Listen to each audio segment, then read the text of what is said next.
Então, pessoal, dando continuidade à aula, vou falar agora sobre as ondas, os intervalos e segmentos, para vocês entenderem melhor o que eles representam. Recapitulando, a onda P é a despolarização atrial, complexo QRS é a despolarização ventricular e onda T, repolarização ventricular. Começando pelo intervalo RR, ele vai de uma onda R até a outra onda R. Tá, mas o que isso significa? Perceba que ele vai de uma despolarização ventricular até outra despolarização ventricular. Então ele vai medir a frequência. Mas presta bem atenção. É a frequência ventricular que ele vai medir, não é a atrial, necessariamente. Ah, como assim? Sempre não vai ter uma onda P e um complexo QRS? Depois, em seguida, né? Nem sempre, gente. Às vezes, essas frequências atriais, elas estão separadas da frequência ventricular. Então, o intervalo RR não necessariamente vai medir a frequência atrial. Ele vai medir a frequência ventricular, que geralmente coincide com a frequência atrial. Pode ficar um pouco confuso nesse início, mas é isso. Ele vai medir a frequência entre um ciclo cardíaco e outro, em geral. Mas ele mede a frequência ventricular. Tá. E você pode também ter um intervalo PP normalmente. Você pode ter um intervalo aqui do início dessa onda P até aqui nessa outra onda P. Aí sim seria frequência atrial. Deixa eu ver outro intervalo aqui. O intervalo TP. O que é que ele mede? Ele é do final da onda T até o início da próxima onda P. Se você perceber, esse intervalo TP, ele representa o final do relaxamento, né, o final da repolarização ventricular, bem no finalzinho, até antes da próxima despolarização atrial. Ou seja, ele é um período ocioso, não está tendo nem relaxamento e nem contração. É como se fosse um período ocioso. Diferente do intervalo PR. O intervalo PR vai do início da onda P até o início do complexo QRS. Gente, então o que é que ele vai medir? Ele vai representar a despolarização atrial toda. Vocês podem perceber aqui que ele pega toda a duração da onda P. E ele vai pegar esse pedacinho aqui também, gente. Esse pedacinho depois da onda P. Mas que ainda não chegou no complexo QRS. Esse pedacinho aqui, que não tem onda, ele representa um atraso fisiológico que tem que existir. Bem aqui. Esse atraso, ele se dá bem aqui, nessa parte do sistema de condução, no nó atrioventricular. Tem que existir esse atraso fisiológico para que o átrio não contraia ao mesmo tempo que o ventrículo. Então é por isso que existe esse pedacinho no eletrocardiograma. Esse pedacinho aqui entre a onda P e o complexo QRS. Ele é um período ocioso também, em que não tá tendo atividade mecânica, entende? Então o intervalo PR ele vai representar a despolarização atrial e esse período de delay fisiológico, né, de atraso fisiológico. Segmento ST. O segmento ST ele vai do final do complexo QRS, não inclui ele, até o começo da próxima onda T. Então, o que é que ele representa? Ele vai representar o período depois de uma despolarização ventricular até o período antes da repolarização ventricular. Ele mede esse período, segmento ST. E o intervalo QT, ele vai incluir o complexo QRS, porque o QRS, né? Ele vai começar desde o início do QRS até o final da onda T, da próxima onda T. Por isso que é o intervalo é uma coisa maior, né? Então, o que é que ele vai representar para você? O que é o intervalo QT? Ele é uma despolarização ventricular, esse período ocioso aqui do segmento ST, e mais uma repolarização ventricular. Então a gente pode falar que o intervalo QT, de certa forma, é um ciclo ventricular completo de contração e relaxamento. Concorda comigo? Ciclo ventricular. Não é ciclo cardíaco. Ele representa uma contração e um relaxamento ventricular. Esses foram os principais intervalos e segmentos. Tem mais intervalo do que segmento, tá? Aqui estão eles. Intervalo RR, que é o principal que vocês vão ter que saber para essa aula. E, gente, tem uma coisa aqui que é bem interessante de comentar. Essas ondas, elas seguem, assim como o coração segue uma ordem cronológica, uma ordem de eventos, essas ondas também seguem. Tanto é que o nome delas é na sequência do alfabeto, olha. P, Q, R, S, T. Tá. Mas existe uma coisa interessante de ensinar para vocês antes de prosseguir com as aulas. Eu vou falar especificamente sobre o complexo QRS. Esse complexo QRS não é uma onda, eles são algumas ondas, por isso que o nome dele é complexo. E as ondas, pessoal, elas podem ter intensidades diferentes, durações diferentes, e isso vai afetar a morfologia delas. A forma delas, literalmente, vai mudar a forma delas. A onda P pode ter isso, a onda T pode ter isso. Mas eu vou ensinar para vocês a morfologia do complexo QRS, que não é uma onda, são três, né? Tá. Gente, eu vou ensinar para vocês a definição. Sempre que você tiver uma onda positiva, ou seja, uma onda acima do eixo de base horizontal, aqui, sempre que você tiver uma onda positiva, independentemente de qualquer derivação que você esteja olhando, sempre que você tiver uma onda positiva, ela vai se chamar de onda R. Onda R. Sempre que você tiver uma onda negativa, ou seja, uma onda que vai aqui para baixo, olha, do eixo de base,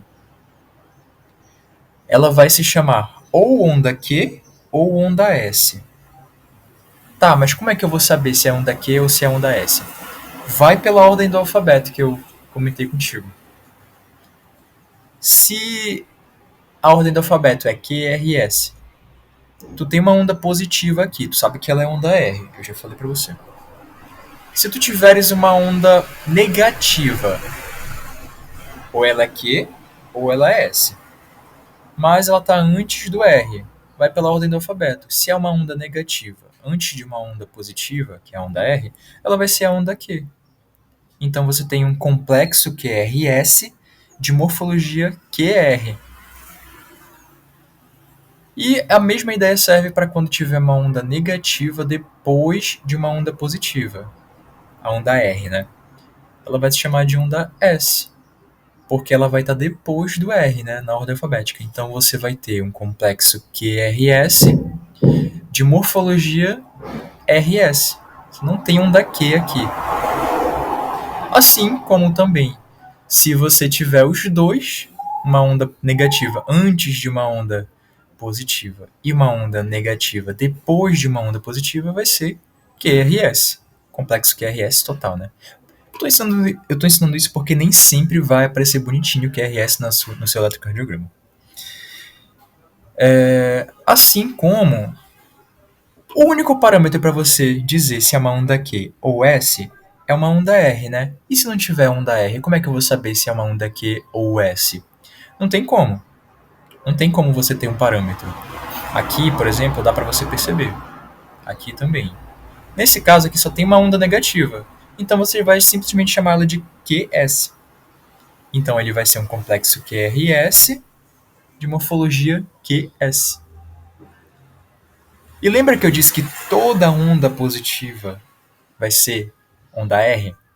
Ah, e o que acontece se eu tiver duas ondas positivas? É possível isso? É, perfeitamente possível.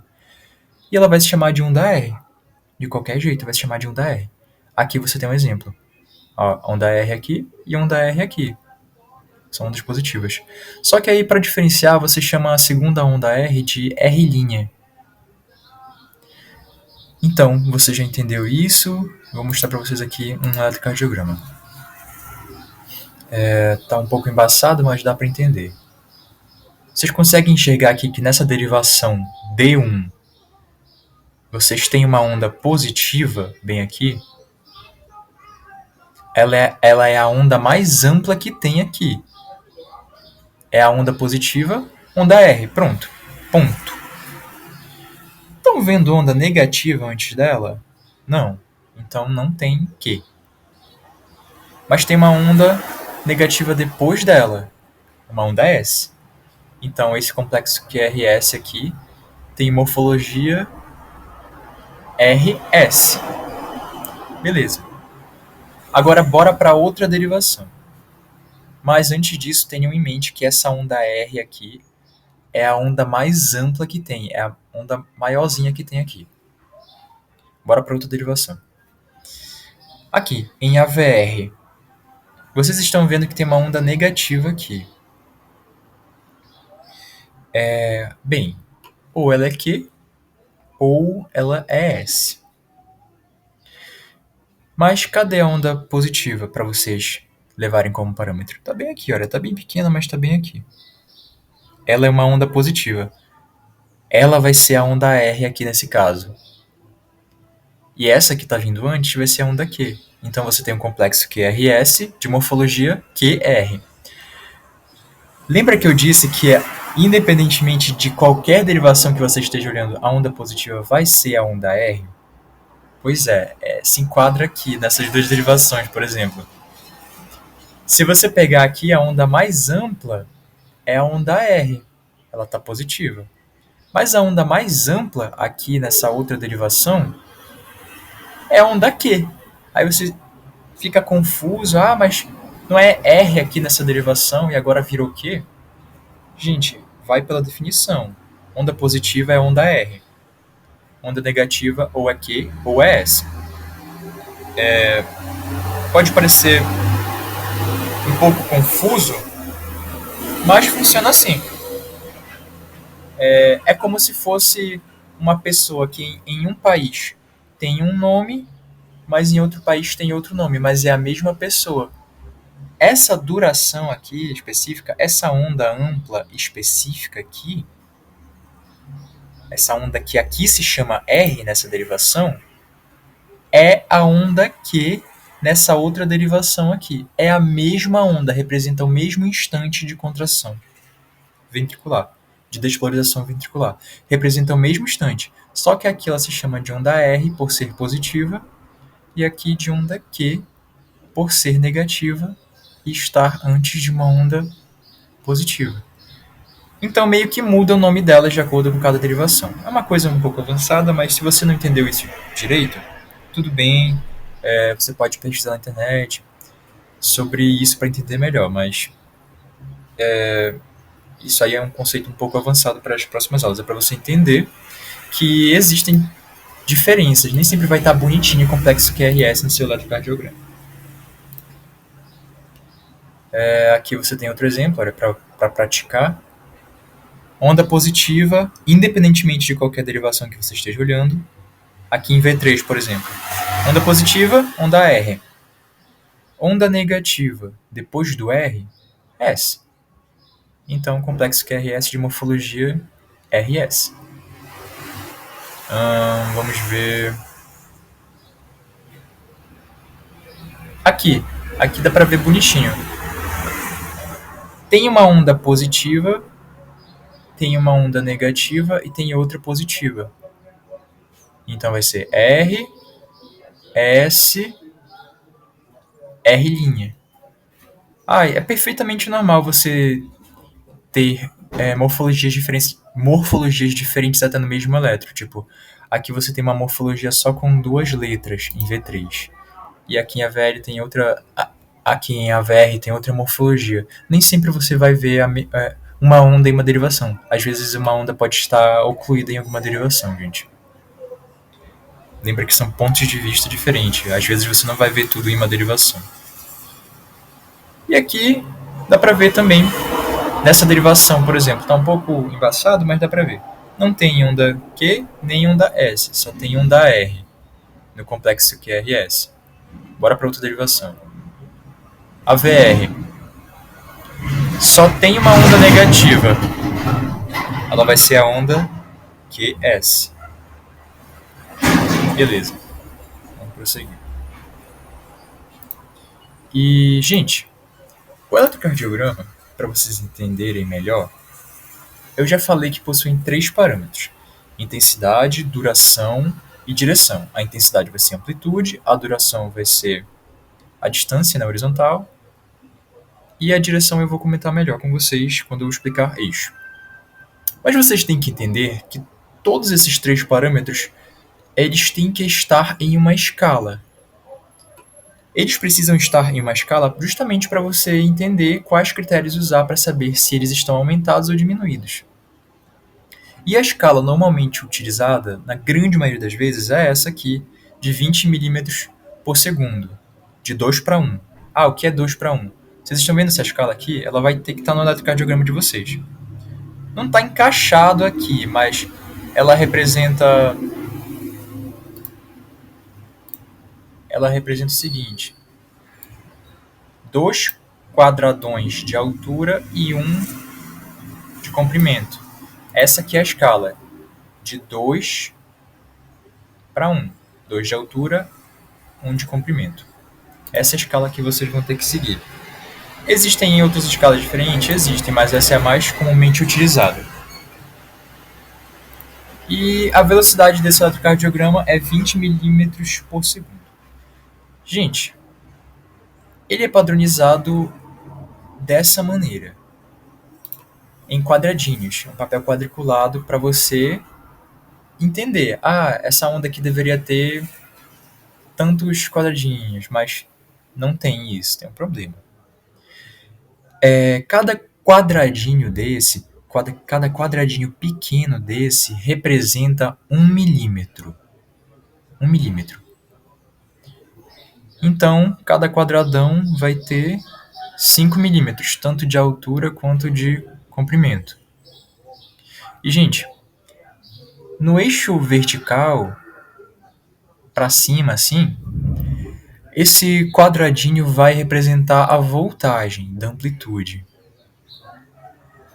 E cada milímetro, cada um quadradinho desse, vai representar 0,1 milivolts de altura. Um quadradinho tem uma altura de 0,1 milivolts. E a duração dele, em tempo, né, vai ser 0,04 segundos, ou 40 milissegundos. Bem, vocês têm que entender isso conforme forem estudando eletrocardiograma, mas, por momento, é mais fácil vocês entenderem por quadradinhos, e não por segundos e milivoltagem, porque isso pode confundir um pouco a cabeça de vocês. Mas é feita uma regra de 3 aqui para vocês entenderem melhor. Lembra que a velocidade que eu disse anteriormente era 25 milímetros por segundo? E cada quadradinho tem 1 milímetro? Você consegue achar facilmente o tempo de cada quadradinho, a duração, né? Então fica mais fácil para vocês entenderem no momento. É assim, se eu falar, a onda P tem que ter, sei lá, o complexo QRS tem que ter uma duração de até 120 milissegundos. Fica difícil para vocês entenderem. É mais fácil falar 3 quadradinhos. 3 quadradinhos, porque vai ser 120 milissegundos. É a mesma coisa. Então, só para vocês entenderem melhor, um quadradinho, 1 milímetro, 5 quadradinhos, ou um quadradão, vai ter 5 milímetros. E lembra que cada milímetro desse é 0,04 segundos? Se você ir somando os 5 aqui, multiplicar por 0,04, vai dar 0,2 segundos. Beleza. Cada quadradão, então, tem 0,2 segundos de duração. Isso é para você entender melhor o que eu vou ensinar mais lá pela frente. Cada quadradão tem 0,2 segundos, então 2 quadrados vai ter 0,4, 3 quadrados grandes vai ter 0,6 e assim por diante. E 5 quadrados grandes vai ter 1 segundo, concorda comigo? Tá bem. Só para vocês entenderem que existe essa padronização e existe essa escala, para você não entender as alterações de forma arbitrária. E, gente, eu falei aqui da intensidade e do tempo para vocês, da duração. A intensidade é a amplitude e o tempo é a duração. São os dois eixos aqui, o Y e o X. Mas e a direção? O que é a direção no eletrocardiograma?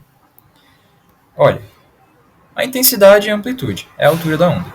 A duração é o quanto ela dura. Aqui. A direção, pessoal, se vocês perceberem, deixa eu voltar aqui uma imagem. A direção é o seguinte. Vocês estão vendo que o eletrocardiograma ele segue uma linha de base? Ele tem que seguir essa linha de base aqui, ó. É o eixo de base do eletrocardiograma. A direção de uma onda é para onde ela está indo. Ou é para cima ou para baixo. Entende? Essa aqui é a direção de uma onda. Ou ela está positiva ou ela está negativa. Vocês vão entender melhor isso quando eu ensinar sobre os eletrodos e como as derivações se comportam. E assim como a intensidade e a duração, a direção também pode ter alguma alteração. Como assim? Poxa, a intensidade pode estar pequena, pode estar grande. A duração pode estar pequena, pode estar grande. E a direção pode estar ao contrário, pode estar invertida. E isso vai ser uma alteração significante no eletrocardiograma. Por exemplo, a famosa inversão de onda T, que você já deve ter ouvido falar. É quando a onda T, em vez de ir para cima, ela vai para baixo. Isso é uma alteração, porque existe uma maneira fisiológica dela se comportar. Ela tem que ir para tal direção em tal derivação. Se você vê que em uma derivação ela deveria estar positiva, mas ela está negativa, opa, tem alguma coisa errada lá. A onda P, se tiver uma mudança de direção, em vez de ela ir para cima, pode ir para baixo. Vai ter uma alteração. Entende? E deixa eu ver aqui. Tá. A direção vai ser importantíssima para vocês entenderem esses três conceitos aqui. Esse círculo aqui do eixo cardíaco, vocês precisam entender duração para entender isso. Para vocês poderem entender como cada onda deve ter sua direção em cada derivação. E cada derivação dessa, para você entender de onde essa derivação está olhando. Lembra que a derivação é um ponto de vista? É uma câmera? Cada derivação dessa aqui vai estar em um ponto de vista do coração. V1, V2, V3, V4 vão estar em pontos diferentes.